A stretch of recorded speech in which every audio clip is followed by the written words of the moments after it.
అన్నిటికంటే ముఖ్యంగా కొత్తగూడెం పట్టణ ప్రజలకు ఈరోజు 124 కోట్లతోని ప్రతి ఇంటికి మంచినీళ్ళు ఇచ్చే కార్యక్రమం సందర్భంగా ఒక 5-6 మాసాల్లోనే ఆ ప్రాజెక్టు పూర్తవుతుంది. ప్రతి ఇంటికి మంచినీళ్ళు వస్తుంది. పట్టణ ప్రజలందరూ కూడా ఈ సందర్భంగా శుభాకాంక్షలతో పాటు మీ ఎమ్మెల్యే గారికి అభినందనలు. మీ ఎమ్మెల్యే గారు పట్టుబట్టి ఆ 124 కోట్లు తెప్పించుకొని రేపటి నుంచి ఆ పనులు కూడా మొదలు పెడుతున్నాం సందర్భంగా. దాంతోపాటు మా డ్రైనేజీ ఆర్ఎన్పిఎల్ కూడా డిఎంఎఫ్టీ నిధులకెళ్ళి 4 కోట్లతో డ్రైనేజీ నిర్మించుకోవడం.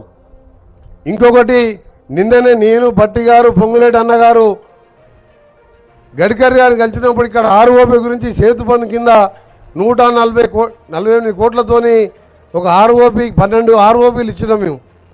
దాంట్లో కొత్తగూడెం కూడా ఉన్నదని చెప్పడానికి సంతోషిస్తున్నాం. అది కూడా త్వరలోనే శాంక్షన్ అవుతుంది. ఆర్ఎండ్బి మినిస్టర్ అంటే మన తుమ్మల అన్నగారిని తీసుకోవాలి మన ఆదర్శం. ఆయన ఆర్ఎండ్బి శాఖ మంత్రిగా అప్పుడున్నా మన పోయిన టర్మ్లో ఉన్న ప్రతి రోడ్ల అభివృద్ధి కోసం వారు చేసిన ప్లానింగ్ కానీ కృషి కానీ అందరికీ తెలిసిందే. నిన్న కూడా మేము అందరం పోయినాం. 5 మినిస్టర్లు గౌరవ ముఖ్యమంత్రి రేవంత్ రెడ్డి గారు తీసుకొని పోయి అతి ముఖ్యమైనది హైదరాబాద్ విజయవాడ 2 రాష్ట్ర రాజధానులు అయినాయి. రాకపోకలు పెరిగినాయి. కొన్ని సాంకేతిక సమస్యలతోని అక్కడ బీఓటీ ఉన్న సంస్థ రోడ్డు చేయకపోతే దాన్ని గడ్కరీ గారు వెంటబడితే పోయినసారి మా తీన్మార్ మల్లన్న గారికి స్వాగతం. మొన్ననే ఎమ్మెల్సీగా గెలిచిన తీన్మార్ మల్లన్న గారికి ఆ రోడ్డు మీద 3 సంవత్సరాలుగా పార్లమెంట్లో కొట్లాడినా కోర్టులో లీగల్ సమస్యలుండి అప్పటి సంస్థగా చేయకపోతే దాన్ని క్లోజ్ చేపించి వచ్చే నెలాఖరికి టెండర్ నోటీస్ ఇచ్చి ఆగస్టు సెప్టెంబర్లో దాన్ని పనులు ప్రారంభించే విధంగా హైదరాబాద్ విజయవాడ హైదరాబాద్ మల్కాపూర్ వరకు ఇప్పుడు 600 కోట్లతో గతంలో నేను ఎంపీగా ఉన్నప్పుడు చేపించాను. రామోజీ ఫిలిప్స్ని దాటిపోయే వరకు అది అయిపోయింది. 6 లేన్ల జాతర పూర్తి అవుతుంది. దాదాపు 6 నుంచి విజయవాడ కోదాడు వరకు గ్రీన్ ఫీల్డ్ అయిపోయి అయింది. 2 గంటల్లో విజయవాడ చేరే విధంగా నిన్ననే గడ్కరీ దగ్గర మేమందరం కూడా మాట్లాడి ఆయన ఆదేశాలు ఇవ్వడం జరిగింది. సెప్టెంబర్లో పనులు కూడా మొదలు పెడుతున్నాం. ఇంకొక రోడ్డు దాని హైవే నెంబర్ 930P గౌరెల్లి అంటే హైదరాబాద్ ఔటర్ రింగ్ రోడ్ నుంచి మన వయా పోచంపల్లి వలిగొండ తిరుమలగిరి మహబూబాబాద్ మీదకెళ్ళి కొత్తగూడెంకి వెళ్ళి భద్రాచలం వరకు అందులో కూడా 63 కిలోమీటర్ల ప్యాకేజీ పనులు నడుస్తున్నాయి. వలిగొండకి వెళ్ళి తిరుమలగిరి దాన్ని నేనే శాంక్షన్ చేయించిన 2200 కోట్లు శ్రీరామ రోడ్డుగా అనౌన్స్ చేసి పెండింగ్లో ఉంటే దాన్ని మిగిలిన ప్యాకేజీలు కూడా టెండర్లు పిలవాలని చెప్పి మంత్రి గారిని కోరడం జరిగింది.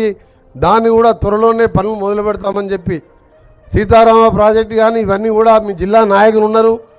ఇందిరమ్మ లాంటి పథకాలు ఇవాళ ఫైనాన్స్ మినిస్టర్గా ఆర్థికంగా ఇబ్బందులున్నా సమన్వయంతో ప్రతిదీ ఆలోచించి ఈ రాష్ట్రాన్ని తీసుకుపోతున్న రేవంత్ రెడ్డి గారి నాయకత్వంలో డిప్యూటీ సీఎం గారు ఒక ఆలోచనలతోని ప్రతి చెప్పిన పనిని చేసే విధంగా ఇప్పుడే అన్నగారు చెప్పినట్టు ఉన్నది 3 మాసాలే అధికారంలో ఉన్న 3 మాసాలు ఎలక్షన్ కోడ్ ఉన్నది. ఇప్పుడు ప్రాజెక్టులు రాత్రి సీతారామ ప్రాజెక్ట్ ట్రయల్ చేసిండ్రు. మా దగ్గర ఆగిపోయిన ఎస్ఎల్పిసి సొరంగ మార్గం 2200తోని ఇవాళ కొన్ని పత్రికల్లో వచ్చింది. దాన్ని కూడా ముఖ్యమంత్రి గారు నిధులు రిలీజ్ చేసి పని ప్రారంభించినాం. అది అయితేనే కానీ మాకు వస్తుంది.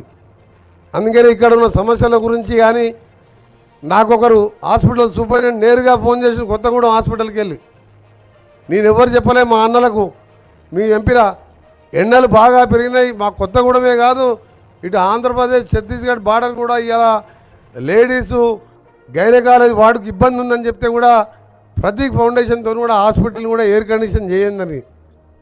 నా తోచిన విధంగా నా దృష్టికి వచ్చిన సమస్యలు ఏది ఉన్నా సరే మీకు అండగా ఉంటానని ముఖ్యంగా ఇంత పెద్ద మంత్రులు నా జిల్లాకు ఇన్ఛార్జ్ మినిస్టర్గా పక్క జిల్లా మానిగా నాకు కూడా చాలా సంతోషంగా ఉంటూ ఈరోజు నన్ను ఆహ్వానించడమే కాదు ఈరోజు ఇంత మంచినీటి కార్యక్రమంతో పాటు మీకు మిగిలిపోయిన అన్నగారు చెప్పిన రోడ్డును కూడా వెంటనే మళ్ళా నెక్స్ట్ విజిట్లో మళ్ళా మీటింగ్ పెడతానని చెప్పారు గడ్కరీ గారు. దాన్ని కూడా పూర్తి చేస్తాం. ఏది ఏమున్నా సరే ప్రజల ప్రభుత్వంగా వచ్చే 5 ఏళ్లలో మీరు మేమిచ్చిన హామీలే కాదు మీకు ఆశించిన పాలన అందిస్తామని తెలంగాణ ఇచ్చిన పార్టీగా మా మీద ఎంతో బాధ్యత ఉన్నది. ఆషామాషిగా సోనియా గాంధీ తెలంగాణ ఇయ్యలే. 4 కోట్ల మంది ప్రజలు పేదవాళ్ళు బాగుపడాలని ఇందిరమ్మ ఇల్లు ఇదే శ్రీరామచంద్రస్వామి పాదాల దగ్గర పొంగులేటి సీనన్న హౌసింగ్ మినిస్టర్గా, ముఖ్యమంత్రి గారు, డిప్యూటీ సీఎం గారు, తుమ్మలన్న గారు మీ అందరం కలిసి ఆ ఇల్లు కూడా ప్రారంభిస్తున్నాం. త్వరలో దాన్ని కూడా చేపడతామని చెప్పి మీ అందరికీ తెలియజేసుకుంటూ అంగు ఆర్పాటు లేకుండా మేము ఎవరికి విమర్శించాం. మమ్మల్ని ఎవరైనా విమర్శించినా మేము పట్టించుకోము.